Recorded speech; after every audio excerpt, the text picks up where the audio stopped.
All boys dream of becoming knights. The boys with talent dream of becoming Kingsguard. The boys without talent, well, I wouldn't know. I remember the day the Lord Commander wrote my name down in the White Book, the official record of the Kingsguard. At 16, the youngest member ever to join. Knighted by Sir Arthur and Sir Barristan for valor against the Kingswood Brotherhood. An outlaw had decided to try his luck against a lowly squire. He wasn't using his head, so I took it off him.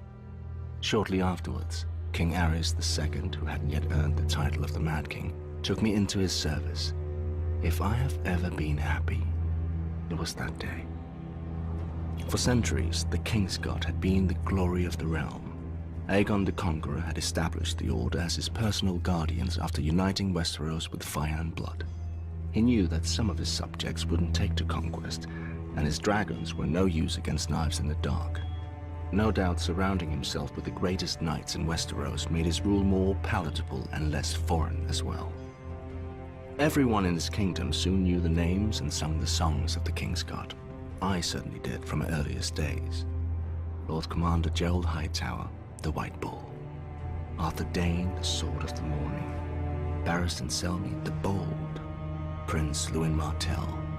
Oswald Went, Jonathan Derry, and, soon enough, the boy prodigy, me.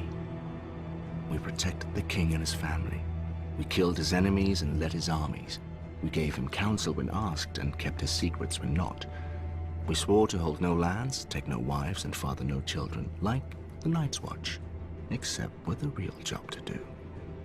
Was I awed to see my name inscribed in the same book as my heroes? Of course not. I was 16 and brilliant. I knew it belonged there. Beside the name of Prince Aemon the Dragon Knight, who wielded the Valyrian sword Dark Sister. He died defending King Aegon the Unworthy from assassins, though the king had insulted Aemon throughout his reign and had well earned his fate, because Prince Aemon had sworn our oath. Beside the name of Sir Gawain Corbury, who dueled the Targaryen bastard Daemon Blackfyre for an hour during the Battle of the Red Grass Field, though outmatched and grievously wounded, because Sir Gawain had sworn our oath. Beside the name of Sir Duncan the Tall, who as a hedge knight broke several of Prince Aerion Targaryen's teeth while defending a Dornish woman. He later rose to Lord Commander and burned beside his king at Summerhall, because Sir Duncan had sworn our oath. And now, below the name of Jaime Lannister, you know how it reads. What I did, even though I had sworn our oath.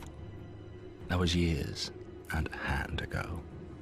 When I joined the Kingsguard, I fought beside legends in the flesh. Their kind is dust now, and the men who have taken their place, mud. Sir Boris Blunt, the Fat. Sir Meryn Trantham, the Forgettable. Sandor Clegane, the dog who tucked tail and ran. Like mud, their names soiled the White Book, almost as much as mine.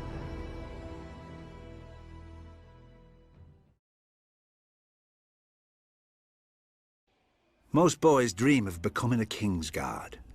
Rich boys from good families get a chance. Smart boys stay at home and sing songs about them instead, opening purses and thighs, because the Kingsguard isn't really good for much else. There was one Kingsguard, I forgot the bastard's name, who swore an oath to his dying Targaryen king to crown his daughter after him. The very night that king died, this Kingsguard crowned the king's son instead. When an old man on the small council dared to protest, this honourable knight opened his throat. Bastard died in the very civil war he started, along with the old king's son, daughter, and most of their dragons. And the Kingsguard?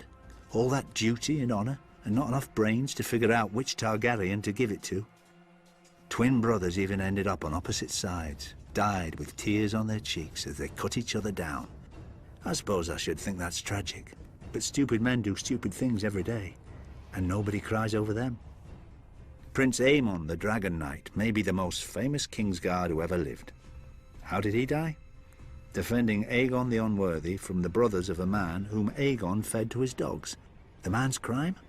Sleeping with one of the many mistresses Aegon wasn't using. And the man was one of Aegon's own Kingsguard. Arthur Dane, Gerald Hightower. Sure, if half the stories about them are true, they could swing a sword better than most. Makes their lives even more of a waste. Bodyguards to the maddest king the Seven Kingdoms ever saw. Watching their king burn men alive. Standing guard as their king raped his queen. Hiding the Stark girl that Prince Rhaegar stole away. Causing a war that toppled their king. And all this without any gold or women to show for it. Stupid buggers. The only one with any sense was Jaime Lannister.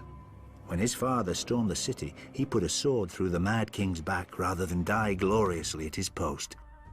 He's still here. They're not. Even if the Kingsguard are the greatest knights in the realm, knights are just asses in armour, riding whatever horse their daddies gave them. Putting on a white cloak doesn't make a man smarter or bolder. It's just a pretty little curtain. Behind it is the same pile of shit.